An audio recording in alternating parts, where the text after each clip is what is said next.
Hello and welcome to Personable, a podcast focused on speaking to the world's best, enabling you to become the best that you can be. This is the third episode of Personable Markets, in which every week I speak to a VC, hedge fund manager, or investment banker. This week, I'm honoured to be joined by Lia Forcina. Lia is a partner and portfolio manager at LGR Capital, a former portfolio manager at BlueCrest Capital Management, a former portfolio manager at SAC Capital, and a former partner at Fenton Capital Management LLP. And she also worked at Morgan Stanley. Lia, which was a great guest on Personable, and so I thought I'd bring her back for Personable Markets. I feel very honoured to speak to you today, Lia, and I feel like my listeners thoroughly enjoyed learning from you last time. I wanted to get started by asking you broadly, what's going on in the news at the moment? Ciao, Arvi. Thank you so much for having me again. I enjoyed a lot my first podcast experience with you, so I thought it would have been fun to do another one. Um, there is a lot actually going on in the markets at the moment. A lot about macroeconomics first, which was, the market had this, question marks about the effect of tariffs and effect they would have had on inflation in particular. It's still early in the game, but the market is starting to get some answers. And there are a lot of concerns about Fed independence and how the Trump administration is going to behave in regards to the Fed. There are questions about, always questions about Europe, but we have some issue with France. And of course, the sick man of Europe, the UK, with a budget coming. So there's been quite a lot going on. I don't know which part you would think it would be more interesting for you. What do you think is going to be the outcome of the tariffs? Because obviously, there was Liberation Day earlier this year, and then I saw that a court judge blocked the tariffs, meaning that the companies might actually have to refund all the tariffs back. I mean, the government might have to refund the tariffs back to the companies. What do you think will be the likely outcome of the tariffs through the judges? Do you think the Trump administration will be able to overturn them? Look, even if the judges shut them down, there are other ways of which the Trump administration can do it legally. It's just going to take some time. So I don't think, we need to assume that whatever framework we have is the framework that is there to stay. Because even if it's proven that, they're not legal, there are legal ways to do it. So it's just, again, going to take a bit longer. So I think we should assume this as a base case. I think, the big debate was about inflation and the fact that tariffs would have brought huge inflation. The Trump economists argued that actually it would have been less than people were fearing because a lot of the companies would have swallowed it. And, I think some of the announcement we got from the big companies, Apple is the latest one, which is saying that iPhone 17 is not going to increase in price versus iPhone 16. Kind of seem to go to the direction that, of course, it will have an impact, but it's not nearly going to be as big as it was, and it's going to counterbalance by other deflationary forces. So if you look at Europe, for example, which is, bearing the brunt of tariffs, because of course tariffs are very high in China, but China had already delinked its economy in large parts from the US, and they're just dumping their goods in Europe. In Europe, a lot of the tariffs in terms of inflation are being counterbalanced by the deflation the China products that have been dumped in Europe are creating, right? Whether it's autos or pretty much anything else. So overall, I guess as always, truth is in the middle. And, the inflation backlash we had so far is not nearly as much as people were expecting. So inflation has stabilized, of course, at a higher rate because there are tariffs, but it's not going to prevent the Fed from cutting because at the same time, the job market is weakening. Right, and the economy is going into a soft patch because uncertainty brought by tariffs, of course, brought uncertainty for companies. So I think the forces have counterbalanced themselves, and we got to a kind of equilibrium where inflation rates everywhere, they're stuck higher, but not as high as people thought. So I think the market is pricing rates broadly correctly in the US, which 3 cuts from the Fed. So I think, we are in a situation now of equilibrium where we are pretty much broadly reprice what we had to reprice. The reality is that the economy is way more resilient than people had anticipated, right? And then the backlash in terms of economic activity hasn't been nearly as strong for now as people thought. Yeah, I remember back in April when Liberation Day was first announced, and the markets were kind of going a bit haywire, not really expecting the implications of what would happen. And inflation was a massive sort of issue. Everyone thought that these costs would be passed on to consumers in an already inflationary environment. Do you think overall, I mean, even if, as you said, the judge overturning the tariffs, it might not be an issue, as they might be able to, use these tariffs and other means to get to companies and get that tax for the federal government. Do you think these tariffs have been overall a net benefit or net cost for the US government off the I back think of being able to use them for I think the way you negotiations, etc.? judge the way you judge these things are 10 years on the line, not 3 years. I think what the administration wants to do, and I know, the mainstream media and everyone is over you, but Trump is always bad no matter what. But the concept is actually, very important, and Europe should do the same, which means that, during COVID, we realized if China has turned the tap on, the ingredients to make antibiotics, the world would have run out of antibiotics in 3 weeks, right? We basically outsource every strategic production to China, right? Which creates a geopolitical weakness. Look at what happened with rare earth material, right? And you can't allow this to happen because you basically give China the key to the world. So the concept behind it is very, very important, which is you need to be able to have strategic production of things you need at home, and you cannot depend from China for it. And that's, for me, is essential. And the other thing is, I think it would be a great thing for the world if people behind globalization would actually understand and acknowledge all the, social disasters that globalization brought to the Western world in terms of, real living standards for middle class and working class just going down the drain over the years and creating all the issues we see now. So the idea of bringing back, higher wages for working class people is actually, to me, what we need to do to save our current political systems. So I actually think I told it was the right thing to do. Have you noticed that companies have actually moved back to the US? Because there was quite a popular social media clip circulating over the past week of Mark Zuckerberg at the tech dinner with Donald Trump, in which he was like, "Oh, how much are you planning on investing in the US?" And he said, "Oh, 600 billion." And then he looked to Donald Trump to check, "Oh yeah, are we investing 600 billion?" As if he wasn't sure about how much Meta was going to invest into the US. And there were a lot of announcements from companies like Apple, Meta, and other big companies that were kind of promising to bring back US jobs and high investment into the USA. But have you sort of noticed that this has actually happened? Like, are plants being built, are jobs being made? Ineos this week just announced it's shutting down the UK and bringing investment to the US. It's the logical thing to do, especially from the UK. Merck was supposed to invest 200 million for a new plant. He's doing it in the US. I mean, it's a no-brainer. It will happen because that's the way you sell in the US markets. Also because consider that from Europe you have all the net zero regulations that basically make the cost of producing things in Europe absolutely insane compared to the US. So the real losers in all this is Europe, because it's run for ideology and not economics, and a lot of people in Brussels have no idea what they're doing. So yeah, I mean, Europe would be the loser of the three, big time. UK first and then Europe second.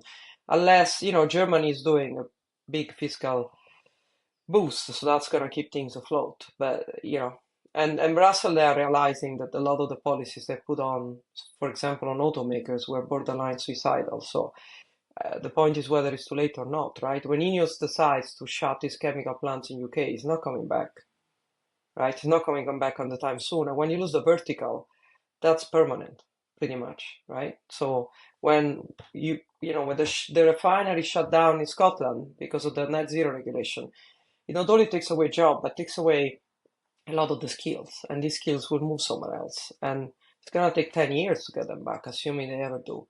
So a lot of the damage, it's actually permanent. And from the Yeah. IRA of Biden to these tariffs, it's just, nailing the coffin from the industrial base in Europe. On the basis of the UK and Europe in particular, I mean, both the sort of left and the right in the US kind of thought the US was in like a tougher place, even though it was the biggest economy in the world. But then a similar sort of rhetoric was being said about the UK and about Europe. But the UK has sort of stagnated and declined, with many businesses choosing to delist from the UK, list in the US. You just mentioned Ineos actually moving from the UK to the US. And so we're actually seeing not just theoretical ideological differences between the UK and US, but actually real businesses leaving. There's that statistic of a millionaire leaving like every 11 seconds in the UK since the Labour government have been about. What are the real implications that we're going to start seeing in the UK? How do you think this is going to show up in the autumn budget? And how sort of screwed are we as people within the UK with the financial implications of not just the theoreticals of what could happen, but what you think will actually be seen on the ground from a consumer Look, level? this budget I think is make or break in the sense that the previous budget just destroyed. So the Labour government, although it was elected with the smallest share of people going to vote in the UK, I think ever, was a landslide for the people who went to vote. And the assumption from businesses was that this government had pitched himself as, uh, business-friendly government. And then the budget came, and it was all about taxes. And more than taxes is the huge burden of the net zero regulation and the cost of energy, which is making UK businesses uncompetitive. And now the issue is, the real hole is 50 billion. So the OBR is going to be really nice, and probably the whole to fill is going to be 20 billion, of which 10 is going to come from freezing the high threshold taxes further. So it's going to bring in more people into the high tax brackets in 2026, but they have to find another 10 billion. And the question here is, are they going to go after businesses again? Because the UK now has already a burden on businesses that is crazy. And it's not just the taxes, right? The new worker rights regulation is insane, and that has been pushed back by a year, but that's a massive increase in cost for employers, right? Those rights are that have been changed. So what they did was, I don't know all the details, but what they did was basically that a worker that starts on day one has the same rights as someone that's been there for a year. So let's say I start in a restaurant and I didn't declare that I was 7 months pregnant. I start tomorrow, and then the month after I say, I'm 8 months pregnant, I'm taking 12 months maternity leave. You're entitled to. While before there were protections for businesses for the first year you were in employment. Also, they reduced a lot of the rights of businesses to have temp workers or zero contract workers in terms of expanding the rights. So it's basically making everything more expensive and more complicated. Another thing that is nuts is, let's say I'm a restaurant and a pub now, I'm responsible. So let's say I'm a waiter, right? And someone is having conversation on transgender rights, like having a beer in a pub and discussing transgender rights, whatever. And I feel offended. I can sue my employer, so the pub owner, because he hasn't protected me from being exposed to harmful views, right? I mean, what is a pub owner gonna become? Like, what is gonna do? Put soldiers in a police in the pub so he police Yeah. speech? I mean, these kind of things are absolutely nuts. And they just expose employers to lawsuits after lawsuits, right? So let's say in my office, someone comes to deliver food. He makes a remark that my assistant doesn't like. My assistant gets, offended by the remarks. She can potentially sue me. Um, it's insane. And, it's been delayed for a year, and there are hopes that it gets watered down. But a lot of these things just borderline insane. And it's all these woke liberal things that are being pushed to the extreme. But the problem is people are just not going to invest. That's what's happening. People are just going to pull the plug. Now, on the ground, the UK economy is actually doing okay because we had a massive boost in debt, right? So the government boost spending. So we're still living off the increase in debt, and actually on the ground, the indications are not too bad. But then you look forward the indicators between the debt and increase in taxes, you can see an economy that is stuck with higher inflation because, you hike the national insurance, right? And you're basically creating inflation with all these taxes they're putting on, right? Because businesses are passing it on because there is no demand.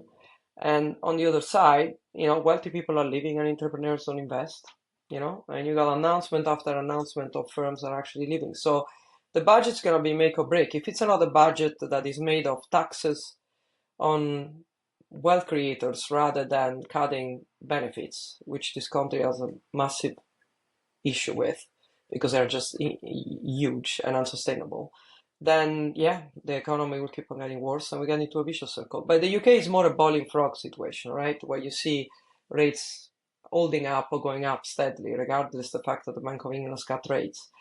And you just need a hiccup anywhere in the world for this to become a full-blown crisis. So I think the budget is very, very relevant.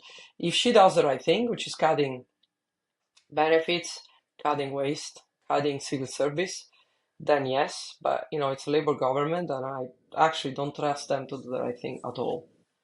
So, I mean, let's see, maybe they surprise me.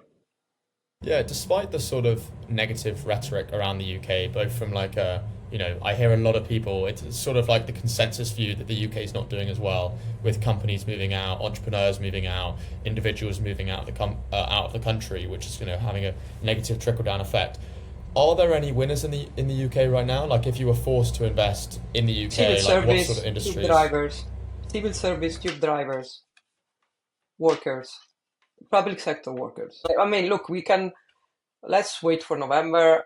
I think now we're peak bearishness, so probably the UK assets would rally. I'm actually personally very, very short term.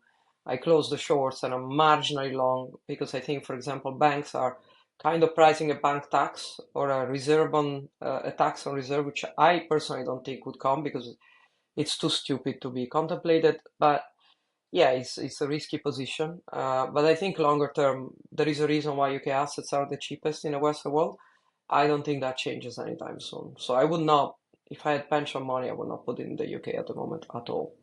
But because like speaking of the rhetoric, like about 6 months ago, I remember there was quite a big overvaluation of the S&P 500 compared to the rest of the world, and both the UK and China looked comparatively cheaper.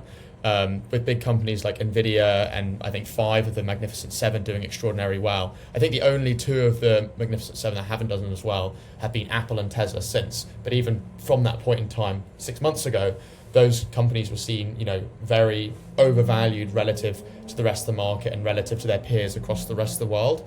Do you still think that there's this big idea of keeping away from the S&P 500 and looking internationally? Or No, do you think it's no. keep In away from fact, the S&P, Europe, keep look, away from the UK and invest in China? China has massively recovered and rallied, partially because the government is pumping the exchange, the stock exchange, partly because at the end it became more evident that the country had decoupled from the US. They can actually cope with the tariffs. So China has recovered. I think Europe is still doing well, but it's because Europe is anticipating the big stimulus from Germany. So it's about Germany spending to rearm themselves. So for now, I think the S&P has recovered the underperformance post tariffs, has actually outperformed Europe in the last stretch, and I think that will continue. I think China will actually continue to do well for now. We If are you in a were Goldilocks situation in the stock exchange, the stock market now, because inflation is under control, but rates are about to come off in the US. The economy US is way more resilient than people thought. So the US to me remains the place to be, frankly, at the moment. one more question on the idea of the US before moving on to France, on the UK, and then moving on to France. If you were looking at it from a government perspective, I know you've sort of touched on this. What key regulations would you get rid of, or what would you put in place to sort of spur on the economy? Because the rhetoric that I hear is often there's higher taxes both on the investor, on the companies, increased costs for businesses. Like, what sort of things would be best case scenario in the UK that would encourage investment back to the UK and see it doing very well on a forward-looking basis? So first and foremost, firing Ed Miliband and get rid of all the net zero stuff because it's nuts. What they're doing in UK is absolutely insane. It's completely insane. We're wasting a lot of money on stuff like, carbon capture, 22 billion, and it's just the bills that retail will end up paying, right? Because the subsidies we're giving are insane. We gave RWE a contract for offshore wind for 140 kilowatts an hour like a month ago. Just insane prices, like in completely insane prices. And then we're not doing the work on the grid that we're supposed to be doing. The car companies are supposed to sell a certain amount of electric cars, otherwise they have to pay massive penalties. Now they delayed the implementation of this. People are not buying electric cars anymore, right? Why not? Because outside London there are no charging stations, number one. Two, electricity is very expensive. Three, second-hand parts or, if electrical breaks, it's Yeah. very expensive to repair, right? So people don't want electric cars. You cannot punish car companies for not selling cars that people don't want to buy, right? So what's going to happen? Car companies will just shut down production in UK. That's what's going to happen, right? That's obvious. So a lot of these regulations are just punishing for businesses, bring no benefit, and they are crafted by people that have no idea what they're doing. Our grid is not going to be able to cope with more renewable. If you want to fix a house, you fix the basement first. So you fix the grid before you force people to go green. And it's just what we're doing is just wrong. It's top down wrong, bottom up wrong, and the cost for businesses to carry. It makes them too uncompetitive. That's why Ineos is leaving. You can't run a chemical plant if your cost of energy is 10 times what you would pay in the US. So to me, that's key, right? If you don't have access to cheap energy, you don't grow GDP. So the rule number one, scrap net zero. And rule number two, this country has a fundamental problem with the NHS and the benefit bill. So if you don't tackle that, you can't keep on taxing your way out, because there is a point which is called, which in UK we're already, I think, above, which is the Laffer curve, where the more taxes you put up, the less taxes you're going to get. And I think UK we're there or thereabouts. So first, not zero, then tackle the inefficiencies, which is productivity is very low, especially in the civil service. We are way below where we were pre-COVID, which is for me mostly the work from home, because when people work from home, produce less, whatever people think of it. And B, all the benefit and welfare bill. They're just unsustainable, so it's a fact. So I if saw not tackled, eventually the country will go bust. There is no other way. We're gonna end up with IMF. Not today, but a few years down the line. I just saw a statistic a few minutes before this podcast from Harry Stebbings, who also has a podcast and a $400 million fund called 20VC. And he published a graph showing that people retired are actually earning more money than the working man at the moment. And this kind of shows In this France and in disincentive the to UK, work. yeah. In France and in the UK, which kind of shows this disincentive to work. Because what a lot of people don't think about that aren't actually in this sort of economic space is that if people aren't incentivized to work, they won't work, which decreases the GDP of the country, which means that there'll be less taxes to spend on stuff like the NHS and whatnot. So it's not just an ethical point of it's a vicious circle. More money. It's a vicious circle in terms of keeping the country down. Looking more to France, there's been a lot of different updates this week, but with France, the Prime Minister lost a vote of no confidence, new Prime Minister put into place. There's still the strong pressures from the what's known as the far right and the far left parties in France. What do you think Macron is thinking? Do you think there'll be more certainty in France moving forward? I think he's had, was it 3 Prime Ministers in the last year or something like that? What's sort of France's way forward? Is there a path to stability? What's going to go on there? France is another country that is living beyond its means, whose citizens do not understand that they don't have the money anymore. So it's a country that has got, again, massive regulation, right?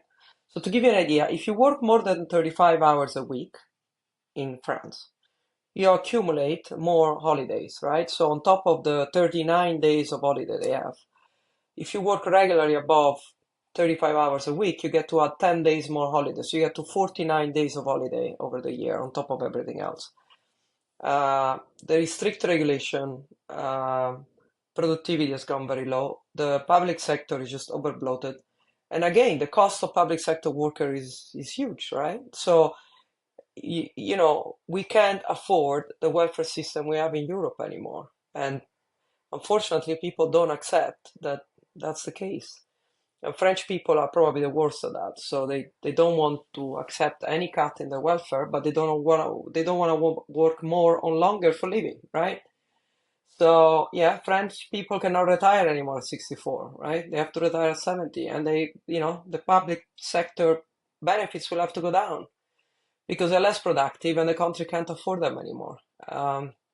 But the problem with benefits is that once you introduce them, it's almost impossible to take them off because people are just not going to accept it.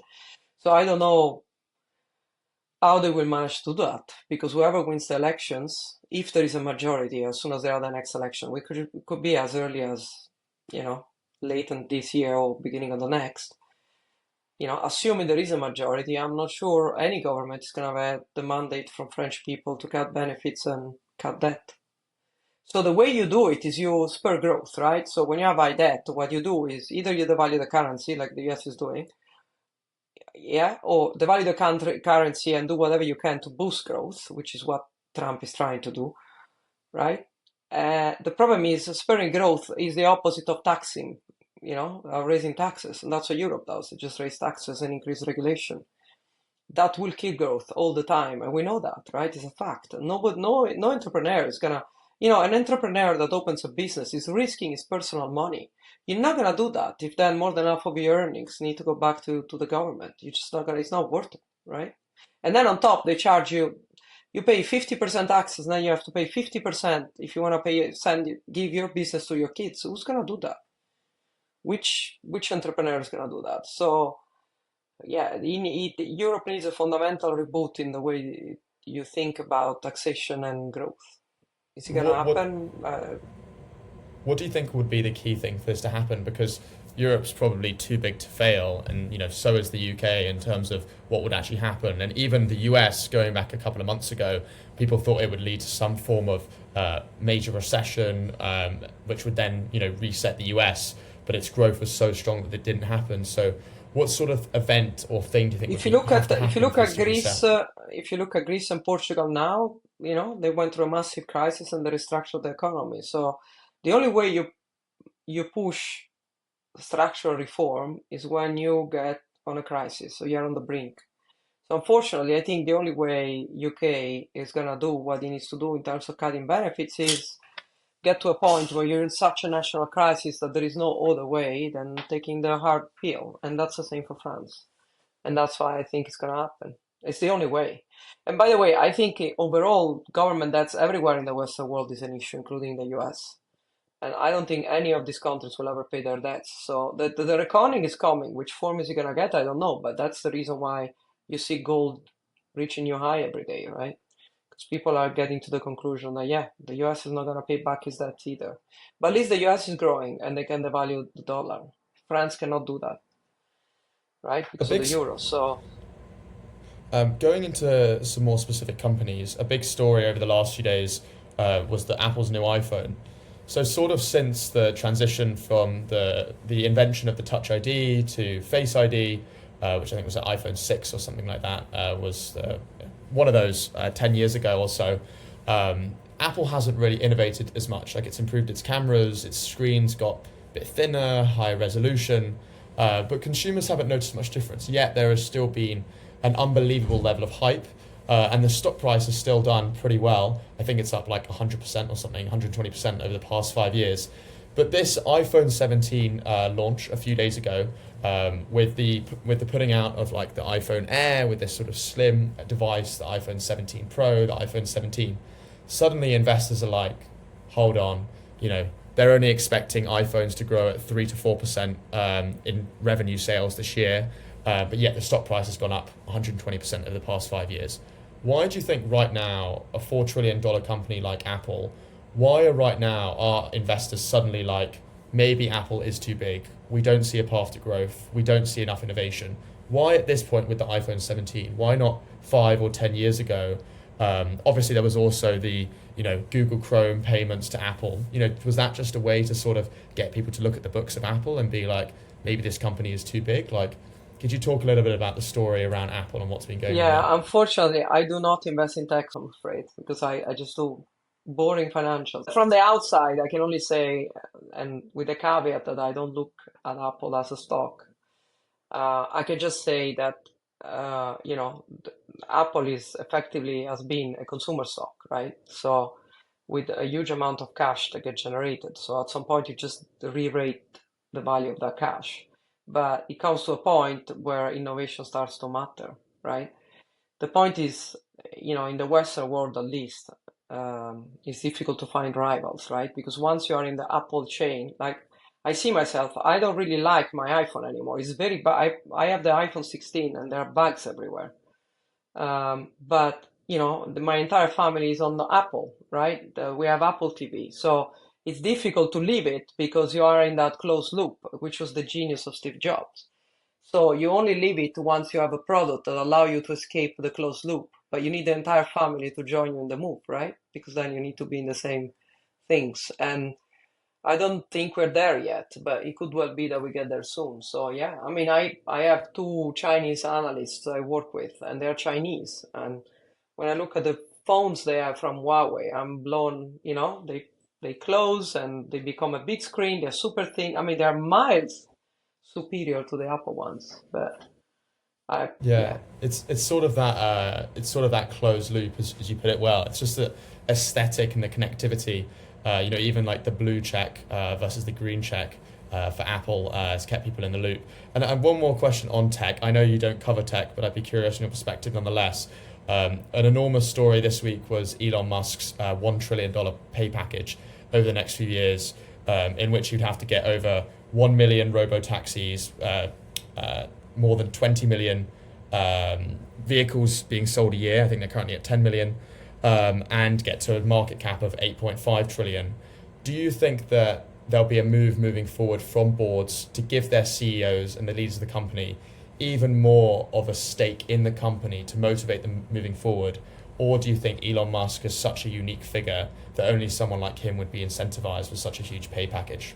I think Elon Musk is more of a one-off in the sense that he is the company, right? In the sense he's really involved in everything and he's the driving force of it. So I think it's a bit of a one-off. But yeah, I think CEOs should have more stake in the game and their paycheck should 100% be 100% tied only to the real performance.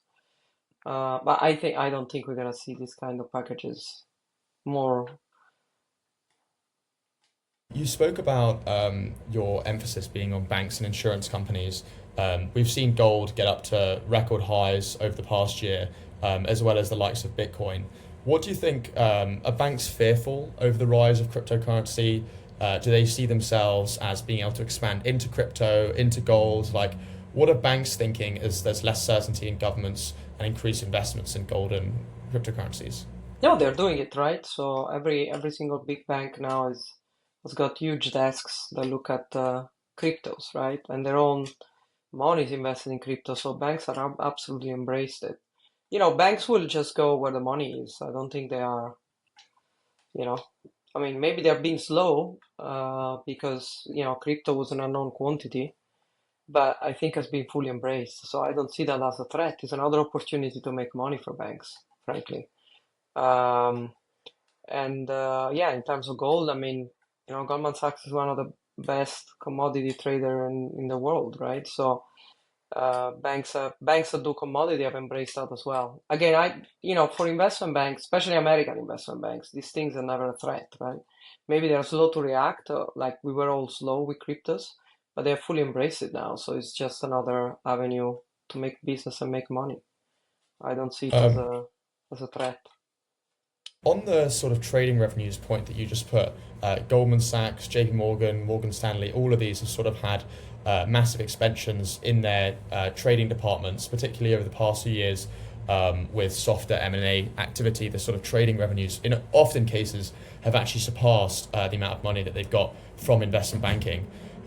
What sort of trend do you think you're going to have from banks moving forward when looking at the likes of Jane Street and Citadel Securities? Jane Street, who I think got more trading revenue than all of the investment banks, and Citadel Securities, which recently passed Barclays in level of trading revenue, with Jane Street and Citadel Securities being these private companies with less regulation, less people per unit of revenue generated. How do you think that's going to make banks move forward? Like, what do you think will be the sort of outcome of that long Look, term? a lot depends from what the Trump administration. So if the Trump administration does what they said they were going to do, which is massively reduce regulation, because a lot of the regulation. Let's leave Europe because Europe is a terminal case of overregulation. But if you take US, one of the things that happen is that there are, I don't know how many commissions that do the same thing and regulate the same thing, but then a bank needs to have people for every commission and every regulatory body the US government has put up, right? So that's a cost and takes away from you competing against the Citadel Securities of the world.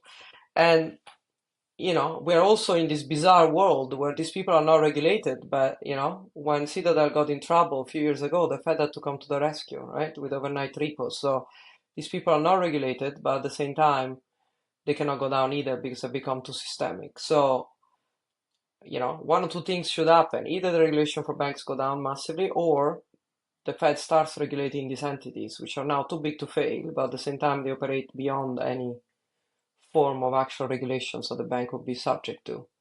So I think the two worlds would end up in the middle at some point. I just don't know when. Yeah, I think it's harder for banks because they're often being seen as the public as holding their money, whereas Yeah, someone of like course. Jane Street or Citadel Securities, they're not often seen as holding people's physical money. And so people outside of that view, particularly as these companies are so private, might not know as much, and so there's less pressure on the governments. But then obviously, we're off the basis of the 2008 financial crisis, people saw that the activity from banks had a real world impact on them, where currently they don't really see that impact. As a sort of juxtaposition to that point, there was that case, I don't know if you saw it, with Jane Street in India recently, in which they were kind of being seen as having too much market dominance, and so the regulatory bodies got involved. Sort of going to, I want to look at M&A activity for these banks. It was kind of like not as strong coming out the COVID pandemic, but now there's sort of been IPOs such as Klarna. I know a lot of these are US centric, and so I apologize because that's where more of my knowledge is based. What do you think will be the sort of outcome of M&A activity on the basis of increased uncertainty in the UK and Europe? Both looking at Europe and the US, like, do you think M&A activity is starting to come back? Is there still a lot of uncertainty? Yeah, Some I mean, companies aren't Europe doing actually, there well. is huge amount of M&A going on. I think the pipeline is one of the strongest we've seen, M&A and IPOs over the summer. I think a lot is spurred by the fiscal inputs coming from Germany, but also the fact that to be able to compete in a tariff world, you need to get bigger, right? You need to scale up. So M&A activity has actually, at least looking at pipelines in Europe, has increased massively. In terms of IPOs, yeah, we're seeing, I mean, Aegon announced over the summer that they're going to move a quarter to the US, right? It was the biggest insurance in the Netherlands. They're selling the European businesses. They're going to be left with the US business and they're going to redomicile in the US. There are more and more businesses thinking of doing that, right? Because multiples are higher, regulation is lower, and taxes are lower. So we could see a lot of European companies that choose to IPO in US rather than Europe if they can. Yeah, but in terms of M&A, we are definitely seeing a stronger resurgence. Again, I think Europe is driven by the urge of scaling up, but also corporates in Europe are in a good place, right? There is a lot of cash in the balance sheet. At the end, we didn't have a real recession for a long time, so corporates had the time to the gear and build cash buffers. I mean, I know it's very boring, but in the space I follow, for example, in the reinsurer world, we come off one of the hardest price cycles we've seen in a while, and prices starting to decline because of it. So what a lot of companies are probably going to do, instead of just competing on prices and send price down, it's just going to make acquisitions with that cash, right, and get bigger and concentrate the market. And the more the market get concentrated, the more pricing power you're going to get for the incumbents, right? And in a small way, it's happening in the UK. If you look at motor, right, which was a subsector that never really made any money because there were too many players. And now we're starting to see, Ageas made an acquisition, Sampo made an acquisition, Aviva acquired Airline. So even a market that was very fragmented when nobody was making money is getting more and more concentrated. So I think that trend has already picked up and it will continue to pick up. Because at the end, credit spreads are very tight. Rates are under control and they're actually being cut in Europe as well, even though the ECB is going to stop at 175. So yeah, I think from that point of view, investment banks are still the way to go. And yes, when you look at the price of Goldman and Morgan, they're expensive, but the market is expensive by historical standards. So I think the underlying trend are very, very healthy for US investment banks, especially. Sort of looking at on that sort of point of the focus on the companies and sectors that you look at, what are some other areas that you think people aren't giving enough emphasis on right now? What areas of the market do you think are undervalued? And what's the trade? Where should investors be looking? Valued, there is very little. List of the things I cover. I think right now it's more about there is, if you look, for example, a European bank, they had a massive re-rating, right? Because we were coming off negative rates. So these banks had a massive re-rate. Are they cheap anymore? No. Is there still 20% maybe to go if rates stay where they are really and we're trapped at 175? Yeah. So they're not the bargain of the century, but there's still a way to go. Insurance company are by historical standards probably on the expensive side, but at the end, again, if credit stay where it is and rates stay where it is, these are companies that grow earnings by 10%. They have dividend yields of 5 to 7%, which is comparing 10 years of 3.5. Some of these companies, I mean, you take a Munich Re, are safest balance sheet you can possibly imagine. And so, yeah, they're good carry stocks, right? They're not necessarily gonna double or go up 40%, but they're still, they could still make a 20%. Unfortunately, I don't cover any of the sexy sectors like tech, so I cannot speak with that for that. But I think the stock market, if the macro doesn't change, overall is still a good place where to put your money. I would still back the US over Europe, but I think within Europe, banks and insurance are reasonably well placed. And so if you want to bet on Europe actually getting its act together, and on the fact that the German stimulus may have ripple effects that are bigger than people think, then European banks are still a reasonably good place to go. And actually, there is a big investor conference happening next week where all the CEOs of European financials are going to come. And I think what's going to be evident out of this is that, yeah, for them, the outlook is still reasonably good because we're not going into recession and rates are, by historical European standards, the last years, actually in a healthy place. On the basis of AI, a lot of these companies again are based in the US, but I'll relate it back to Europe and what you do. In the past week, we're still seeing OpenAI reach sky high valuations. We've got other big companies such as Perplexity doing incredibly well, Grok doing incredibly well, which is owned by XAI, which is largely owned by Elon Musk. We saw a big pop of more than 40% increase by Oracle after its cloud computing having a deal, I think, with OpenAI. And then adjacent to that, on sort of the AI and automation debate, when we spoke earlier this year, there was the basis to which Elon Musk was still working heavily with Doge, and there was this idea in which he could cut a lot of the debt within the US in order to help the US and spare growth and, obviously cut down its debt. But the basic solution that Elon Musk has found is that, well, the problem is that he thinks the US government, it's almost an impossible task to get rid of this debt doing what they're doing. But his solution is actually Optimus within Tesla, in which he thinks he can get these humanoid robots, which would massively decrease the cost of labor, allowing for more efficiency, which would decrease the debt in the US. On that sort of point of AI from 6 months ago compared to now, it still seems that companies are massively benefiting from a US-centric point of view. Have you seen much of this trickle down into Europe?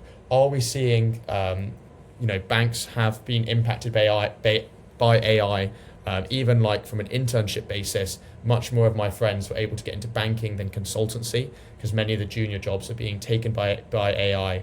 So yeah, what's happening with AI in Europe? Can it be used to decrease the debt? What's happening to banks with AI, and what are the big outcomes of AI from a Europe-centric basis and on banks? Look, I think it's still early to be definite about what's happening. It's definitely changing the way we work. I think is a great enhancement of productivity because, I say very stupid things, but I used to spend hours going through my emails in my inbox, and now I use AI and I don't need to read all of them, right? So I have time to do more intelligent stuff. It's definitely going to lead to a reduction in junior jobs, right? Because you're not going to need 5 analysts to do models, AI can do the models. So, we're going towards a trend where only the best and brightest will find jobs, right? In banks. Consultants is probably the one that is going to be the most affected because you can make a business plan now with AI very, very quickly. You don't need to have a high paid consultant. So, I'm sure there will be other forms in which people will be able to use AI to create opportunities. At the moment, I see it as more something that creates productivity and reduce the number of people you need to do jobs. But I'm sure there are going to be other things that will come out. And I don't know how big of an impact is really going to have in jobs like investment banking, right? Because at the end, yeah, you can use AI for the model, but the CEO is not going to talk to AI, right? It's going to talk to a person. So you will still need juniors to replace the seniors that then move on, right? It's going to become more about relationships and understanding of concepts rather than being an analyst that gets the model right all the time. So it's just going to change in nature. But there are some parts of the finance, like private equity, investment banking, where I think AI is going to be a help, but not an hindrance in terms of people wanting to finding jobs. Places like the stock market is completely different because you can see the listed part just being completely taken over by quant and AI, right? Where humans are less and less involved. All the parts like fixed income, where a lot is OTC, then the impact is way less, right? Because in a OTC and a listed part, it's still very difficult. Again, AI can do the model, cannot do the human bit. So Yeah. going back to, having a son that needs to start university, that's why we're drumming into him the concept of being broad rather than being a specialist, because you don't need to know how a convertible is priced. You need to know what a convertible is, right? And you need to understand whether the outcome of the price you get on the screen makes sense or not. But it's much more career enhancing study philosophy. So you are able to come up with a different point of view, different ideas, rather than just study finance and go depth into one thing. Because I really think it's going to give you a better chance of being successful later. And I think this is my biggest take about AI now, which is you need less focus on the math aspect and more focus on the creativity and ability to think outside the box aspect. For me, that's the biggest take. And in practice, yes, there will be less jobs, and the jobs will go to different type of people. Yeah. Yeah, that's the sort of focus I heard about from Stephen Roberts on the Markets podcast 2 weeks ago, in which he was sort of focusing on this idea of he could offer understanding which AI bots couldn't. In that, when a market report came out, they'd all be focused on keywords or trying to process stuff really quickly, but he would be able to notice little details with his own experience. It's like we're our own AIs based on the No, information but that we it consume. is it is 100% true, which again is the reason why I'm telling kids, do not study only finance, do not study only economics. You need to study Latin, right? Because maybe you read something, reading Cicero that, comes out as an interesting thought when you're looking at a company, right? Or Marcus Aurelius, or, Kierkegaard in philosophy.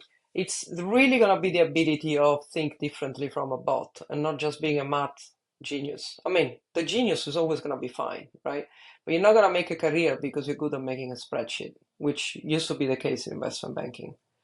Yeah, it's a less it's And a I less think the emphasis on fixed technical skills and more of a focus on unique creativity that makes you different.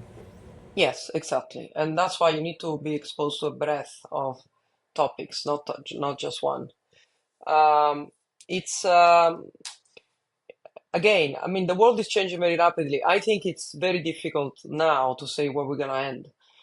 Uh, for sure, AI boosts productivity massively. That's undoubtedly. And I think we go, what the world of Musk is talking about, it's not gonna happen tomorrow, but we're gonna go there, right? Where you go infinite productivity because you're gonna have factories that can work 24/7, which also bring huge deflation in prices, right? Because at that point you don't have the issue of wages. Uh, where does it lead socially? I don't know. Yeah, it's even being seen in with the likes of Meta with the huge pay packages, in that it's actually the people who can focus on delivering the research. There's only a couple hundred or a couple thousand of them in the world, so the new spending by companies is that the new R&D is actually focusing on getting the best people who have the creative ideas. A lot of people saying it's actually the artists and the creators who are going to be the most successful people of the next decade. And I also think that there's something to be added about this idea of super intelligence, in that when OpenAI and when ChatGPT became so big 2 years ago, when it started to get like 100 million users in a week and it was one of the fastest applications to do so, there was kind of this understanding that people thought that this level of super intelligence with this AI thinking for itself and getting this infinite rate of learning understanding would kind of happen tomorrow. Whereas actually it's kind of having this delay that's bigger and it's more gradual than we previously thought it would be. It's like the idea of flying cars in the 1900s after the first car was invented. It doesn't happen instantaneously, and so whether that point of super intelligence actually comes, the focus should be on creativity. It should be on nuance. It should be Yeah, yeah. But human understanding the and not issue doing the rote issue for tasks. the humans is that these tools actually lower your IQ massively because people don't read anymore, right? They don't make the effort of being critical. That's why, to me, people that go to university and just rely on ChatGPT, they're just destroying their future career, right? Because they are not engaging their brain anymore. That's the biggest risk for people, which is disengage their brain and letting the machine do the work. It will be definitely more gradual, and I think a lot of the things we're seeing are way too doom and gloom because there will be other way to do things. At the moment, I do not see AI replacing humans in what I do, but it's also true that people that do my job are gonna be less and less because the quant will take over most of it. They already have, right?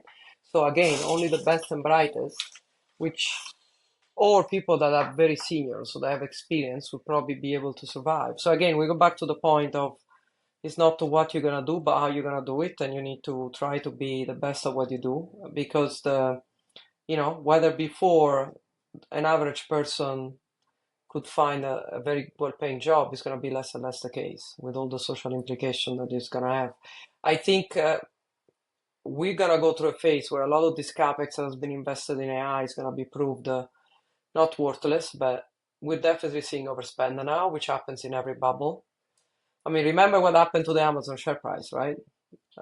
He went down 80% at some point, and then from there never looked back because he at the market went ahead, right? And I think what we're doing now is with these companies, so we're going ahead, and there is a lot of money being pumped, probably in the wrong places. The point is, it's too early to say how much has been overspent and what are the areas where there's been overspending. Yeah, people might be correct on the wave, but it's actually what boat is gonna shoot forward. I Yeah. want to ask you six final like short answer questions based on some other quick topics which we've kind of touched on. The first one being, to what extent do you think does retail investing focused on insurance and banks, have a big play? Like, is that something you should focus on? Robinhood is currently valued at over 90 billion. We're seeing these big they've launched their own social media as well. We're seeing these sort of platforms enable the democratization of investing from an individual point of view. Like, are they having an increased impact on the market and on pricing, or are they still too small to actually have a real impact on the work that you do? Financials definitely is another place where retail go, especially insurance, because they're so complicated, right? But I think it's a sector where you actually can make money because it's not crowded with, it's not crowded, right? So if you have the patience to actually understand the drivers, you can make really good money in banks and insurance. Because again, everyone is trading Tesla, and maybe people are trading JP Morgan. I'm not sure people look at Chubb or MetLife or KeyCorp. And So definitely it's a space where there is a huge chance to make money if you know what you're doing. And the second one is, what are your thoughts on like defense stocks? I mean, we're seeing a lot of wars pop at the moment. Israel has kind of expanded its war into the wider region. Palantir stock has gone up, hundreds, maybe even 1,000% within the last few years. We've got the UK and we've got and Europe increasing its defense spending after meeting with Trump a couple of months ago. Are we going to continue to see a big focus on defense stocks doing well in the next few years? Yeah, 100%. Because that's a structural trend and it's not going away. If anything Europe has announced is totally insufficient. So I think at least on the European part, we're gonna see more and more spending going there. It has to. So that trend there is structural, is there to stay for many years, especially in What Europe. What do you see as the relationship between the Fed and the government? They were obviously previously seen as two independent entities. Donald Trump attempted to fire Lisa Cook. A judge has said that might not be able to happen, but that could still get potentially overruled. We're expecting three cuts towards the end of this year, with one on the meeting in a few days' time. What do you think this relationship will be with the government and the Fed moving forward? And do you think this will lead to increased uncertainty if Donald Trump is able to actually get rid of Lisa Cook? Look, I was expecting the market to react already to this Fed mumble, and with the market hasn't. I'm not sure the market ever saw the Fed as truly independent, frankly. But yeah, what Trump is doing definitely is undermining the concept of an independent monetary policy. Um, whether the market prices it or not, and to which extent actually Trump goes, we don't know yet, right?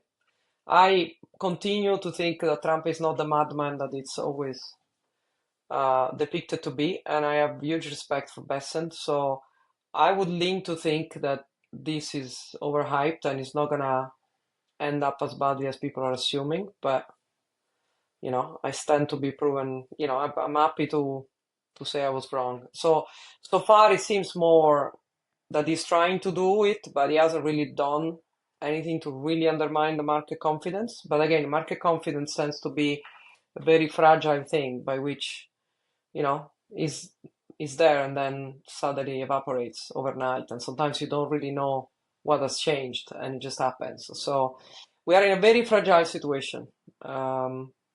And it's important to see what the Trump administration does next. Again, I don't think the Trump administration really wants to undermine that concept. So I think they're going to stop short of that. But again, I may be wrong and I may be over optimistic. I mean, a big focus on the podcast today has been on the negatives, and that's not just a point of, I'm more negative or you're more negative, but a lot of the key headlines at the moment are kind of focused on the threats to the UK, Europe, USA, but even looking at it from an asset point perspective and how well the markets are doing, the S&P 500 has been up, I think, more than 12% within the first 2/3 of the year. I think China's up a significant amount, Brazil's up, tons of the economies around the world are very much within bull markets. This level of uncertainty, though, as someone, I'm only 21 years old, and so I've had much less experience in terms of actually seeing the markets. Is this a usual, like a normal level of uncertainty for the markets? Are there normally this level of huge headlines, huge things going on in the world? Or are we sort of in quite a unique time? Is it just the rise of social media and digitalization and access to information? Like, is this just quite a crazy time within the world and within the markets, or is this just a normal time and we're No, getting more information? we're actually as close to Goldilocks as we can, right, in terms of macro environment, because the economies are all doing okay. The impact of tariffs was not as bad as people feared because the market has adjusted. Rates are coming off. And of course, the market are being also pumped by the fact that government debts is rising everywhere, right? So you're injecting positive fiscal impulse everywhere in the markets. I think markets always deal with uncertainties, but we had way worse uncertainties in the world. I mean, this is actually not a particularly agitated moment in history, although it seems like it is, right? We had way So worse. We lived through Cold Wars, right? We lived through actual wars. We lived through sovereign crisis. This is not. I think a lot of it is amplified by social media. Europe has massive structural issues, but they're not new. Europe has been grappling with this for 10 years, right? We had a crisis in 2011 that was way worse than that. We can say that what's happening now, I mean, I'm convinced that we're going to get to a sovereign crisis in England, but it's a boiling frog. It's not going to happen tomorrow. And this is not a new issue either, right? So the market is just dealing with processing the information he has, right? And dealing with a level of uncertainty, which is to me not bigger than we had in the last 10 years. So the market is just reacting to the facts. And the facts are interest rates are buoyant. There is a huge amount of money being pumped because government debts is still going up. And rates are coming out. And oil price is stable and low. So China is reflating a bit. Yeah, it's okay. so how do you cut through the noise to find out the information that's actually important? Like, how much, to what extent of is what most of we just talked about noise, and what are like the important things for a company, for an economy, that as a newer investor, what should they be focusing on to determine something that's actually a big deal, versus something that's just a story for the week? Well, you actually look at what credit is doing. You look at what the curves of interest rates are doing. You look at what real rates are doing. That's what you gauge things, right? When you have a credit spread as tight as they are, the economy is actually doing okay. Um, the biggest thing I would watch now in the US is house price. That's what I would start watching because at the end, housing is the biggest assets people own.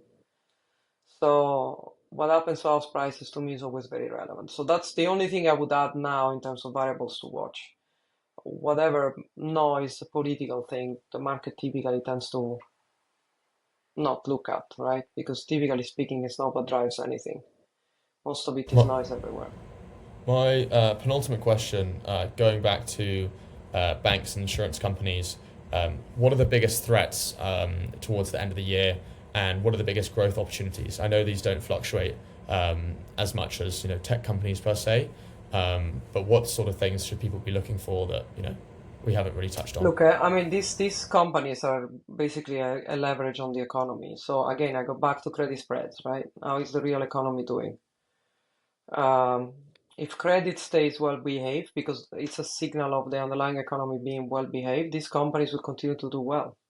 Because again, we're living in a world where the structural base rate has gone back to a more normalized level than what we had seen, especially in Europe in the last 10 years, where we had gone to negative rates, right? So these companies are still repricing the fact that rates are gonna, the baseline rate is gonna stay higher than we've seen since 2000 and, since the aftermath of 2008. So these subsectors are still in a very good place, in my opinion. And you kind of touched on it with the US housing, but as my final question on this markets podcast, over the next month, couple months leading in towards the end of the year, you can focus on Europe, focus on the US, or anywhere else. What should investors be looking at? Where do you think the biggest opportunities will lie? I think probably it's more niche rather than just being long the market like he has been.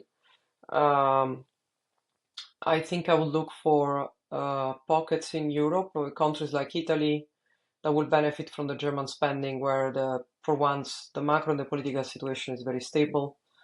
Um, Spain is another country that has done the structural reforms and is doing quite well. Greece is doing extremely well because it's completely restructured the economy. Portugal. So I would look for the countries and invest in countries that have already gone through the pain of restructuring their balance sheet. Um, and US again is not anymore a one size fits all approach, but I would think investment banks will continue to do super well, especially because the pipeline is coming back up very strongly. And I will look at places in the insurance sector where the market has been overly pessimistic. For example, in the personal lines, where the market is anticipating huge decline in prices. And definitely I would play the M&A angle, both in insurance and in banks, because that's coming back with a vengeance. So I would look for smaller banks that can be acquired, and I would look for insurance that can be acquired. We saw Aspen being taken over. Companies like Renaissance Re or Everest Re could easily be acquired in a soft market, and more consolidation. I mean, even an AIG to me could eventually become an M&A target because it's just a company that's got a lot of excess capital and it's not big in the context of things. So could Chubb be taken over AIG? Yeah, I'm sure the CEO of AIG would not like that, but could it be a transaction that makes some sense? Yeah, I think so. So there's going to be more and more of that because at least in insurance you have pricing going down, so markets will consolidate. So that's what I would look for in financials. Amazing. Thank you very much, Lia, for coming on the third episode of Personal Markets. We talked about the UK, the Europe, Fed, M&A activity, trading, crypto, and much more. I appreciate your level of nuance to focus on these individual topics, but also giving the added perspective that the global economies are actually doing quite well.